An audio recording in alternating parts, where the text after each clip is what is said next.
ഇന്ന് നമ്മളൊരു പ്രത്യേക രാഷ്ട്രീയ ഭരണശൈലിയെക്കുറിച്ചാണ് സംസാരിക്കുന്നത്. പിണറായിസം. നിങ്ങൾക്ക് കിട്ടിയ ഈ രേഖകൾ അതിനെ എങ്ങനെയാണ് നോക്കിക്കാണുന്നത് നമുക്കൊന്ന് വിശദമായി പരിശോധിക്കാം. എന്താണ് ഈ ആശയം?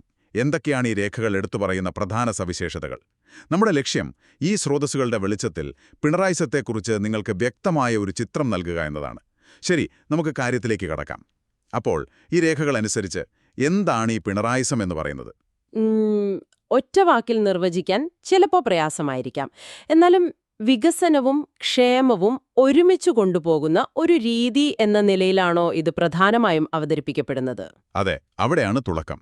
അതായത് വലിയ അടിസ്ഥാന സൗകര്യ വികസന പദ്ധതികൾക്ക് ഊന്നൽ നൽകുമ്പോൾ തന്നെ സാമൂഹ്യ സുരക്ഷാ പദ്ധതികളും ക്ഷേമപ്രവർത്തനങ്ങളും ഒട്ടും പിന്നോട്ടു പോകാതെ മുന്നോട്ട് കൊണ്ടുപോകുക. അത് ഈ ശൈലിയുടെ കാതലായി ഈ രേഖകൾ പറയുന്നുണ്ട്.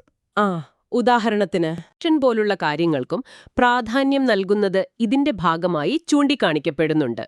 പിന്നെ കേരളത്തെ ആഗോളതലത്തിൽ പ്രത്യേകിച്ച് ഗൾഫ് നാടുകളുമായി കൂടുതൽ അടുപ്പിക്കാനുള്ള ശ്രമങ്ങളും ഇതിന്റെ ഭാഗമായി ഈ രേഖകൾ എടുത്തുപറയുന്നു. ശരി. മുൻകാലങ്ങളിലെ രാഷ്ട്രീയ ശൈലികളിൽ നിന്ന് ഇതെങ്ങനെ വേറിട്ട് നിൽക്കുന്നു എന്നും ചില സൂചനകളുണ്ടിതിൽ.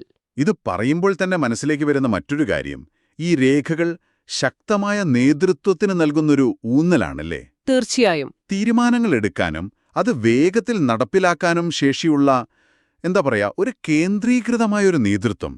ഇത് കേരളത്തിലെ രാഷ്ട്രീയ സാഹചര്യത്തിൽ എങ്ങനെയാണ് ഒരു പ്രത്യേകതയായി മാറുന്നത് എന്നാണ് ഈ രേഖകൾ വിലയിരുത്തുന്നത്. അത് വളരെ പ്രധാനപ്പെട്ട ഒരു നിരീക്ഷണമാണ്. കാരണം കേരളത്തിന്റെ പതിറ്റാണ്ടുകളായുള്ള ഒരു രീതിയുണ്ടല്ലോ, കൂട്ടുകക്ഷി ഭരണം. അതിന്റെ സ്വാഭാവികമായ ചില പരിമിതികളുണ്ട്. അതായത് സമവായമുണ്ടാക്കാനുള്ള കാലതാമസം, ചിലപ്പോൾ നയപരമായ വിട്ടുവീഴ്ചകൾ, അങ്ങനെ. അതെ.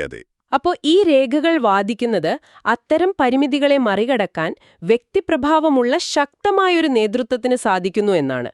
നയപരമായ തീരുമാനങ്ങൾ എടുക്കുന്നതിലെ ദൃഢതയും അത് ഉദ്യോഗസ്ഥ തലത്തിൽ കാര്യക്ഷമമായി നടപ്പിലാക്കുന്നതിലെ വേഗതയും അതും ഈ ശക്തമായ നേതൃത്വത്തിന്റെ ഫലമായി ഈ സ്രോതസ്സുകൾ എടുത്തു കാണിക്കുന്നുണ്ട്. അപ്പോൾ ഈ പറയുന്ന കാര്യക്ഷമത, ഈ ദൃഢത, ഇതൊക്കെ ഏറ്റവും കൂടുതൽ വ്യക്തമായത് ചില പ്രതിസന്ധി ഘട്ടങ്ങളിലാണ് എന്നും ഈ രേഖകൾ പറയുന്നുണ്ടല്ലോ. ശരിയാണ്. പ്രത്യേകിച്ച് പ്രളയം, നിപ, പിന്നെ കോവിഡ്-19 മഹാമാരി, ഇവയെ നേരിട്ട രീതി, ഇവിടെയാണ് കാര്യങ്ങൾ കൂടുതൽ ശ്രദ്ധേയമാകുന്നത്, അല്ലേ? ആ ഘട്ടങ്ങളെ എങ്ങനെയാണ് ഈ രേഖകൾ വിശകലനം ചെയ്യുന്നത്? തീർച്ചയായും. ആ പ്രതിസന്ധി ഘട്ടങ്ങളെ നേരിട്ട രീതി, അതായത് ഈ ഭരണമാതൃകയുടെ കാര്യശേഷിയുടെയും സംഘാടന മികവിന്റെയും മികച്ച ഉദാഹരണങ്ങളായിട്ടാണ് ഈ രേഖകൾ ഉയർത്തിക്കാട്ടുന്നത്.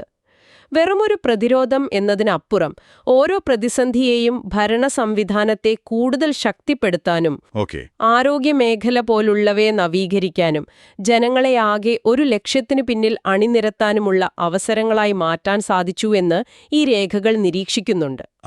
ഉദാഹരണമായി കോവിഡ് കാലത്തെ വിവര കൈമാറ്റ രീതികളും പ്രതിരോധ പ്രവർത്തനങ്ങളും ഇതിലെടുത്തു പറയുന്നുണ്ട്. ഈ പ്രതിസന്ധി ഘട്ടത്തിലെ വിവര കൈമാറ്റം പറഞ്ഞപ്പോഴാണ് ഓർത്തത്, മാധ്യമങ്ങളെ കൈകാര്യം ചെയ്യുന്ന രീതിയെക്കുറിച്ചും ഇതിൽ പരാമർശങ്ങളുണ്ട്.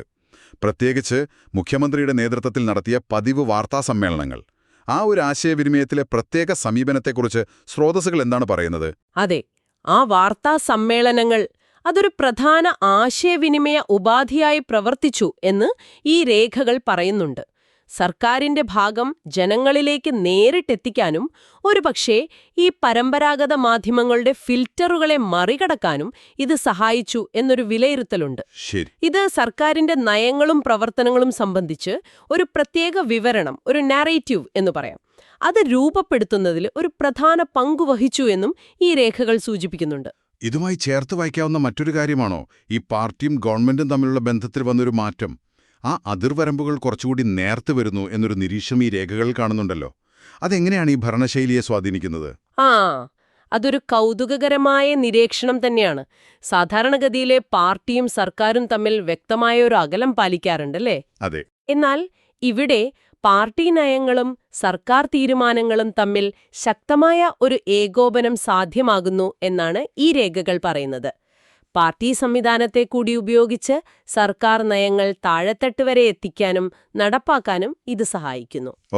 അപ്പോ ഈ ഏകോപനം നയരൂപീകരണത്തിലും നടത്തിപ്പിലും കൂടുതൽ വേഗതയും കാര്യക്ഷമതയും കൊണ്ടുവന്നു എന്ന് സ്രോതസ്സുകൾ വ്യക്തമാക്കുന്നു. അപ്പോൾ ഈ പറഞ്ഞ ഘടകങ്ങളെല്ലാം അതായത് വികസനം, ക്ഷേമം, നേതൃത്വം, പ്രതിസന്ധി കൈകാര്യം ചെയ്യൽ, മാധ്യമ സമീപനം, പാർട്ടി സർക്കാർ ഏകോപനം, ഇതെല്ലാം ചേർന്നുള്ള പ്രവർത്തനങ്ങളുടെ ഒരു ഫലമായിട്ടാണോ 2021 നിയമസഭാ തിരഞ്ഞെടുപ്പിലെ ആ ചരിത്രപരമായ തുടർഭരണ വിജയത്തെ ഈ രേഖകൾ കാണുന്നത്? ആ വിജയത്തെ ഈ സമീപനത്തിനുള്ള ഒരു ജനകീയ അംഗീകാരമായി വ്യാഖ്യാനിക്കുന്നുണ്ടോ? അതെ, തീർച്ചയായും. ആ തിരഞ്ഞെടുപ്പ് ഫലം പിണറായിസത്തിന് ലഭിച്ച വലിയൊരു അംഗീകാരമായിട്ടാണ് ഈ സ്രോതസ്സുകൾ പൊതുവെ വിലയിരുത്തുന്നത്.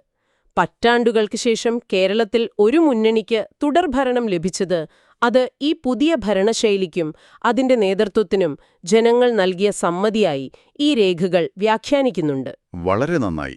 അപ്പോൾ നിങ്ങൾക്ക് കിട്ടിയ ഈ രേഖകളിലൂടെ നമ്മൾ കടന്നുപോയപ്പോൾ പിണറായിസം എന്ന് വിശേഷിപ്പിക്കപ്പെടുന്ന ഈ ഭരണശൈലിയുടെ കാതലായി ഈ സ്രോതസ്സുകൾ എടുത്തു കാണിക്കുന്ന കാര്യങ്ങൾ നമുക്കൊന്ന് ചുരുക്കി പറയാമല്ലേ? ശരി.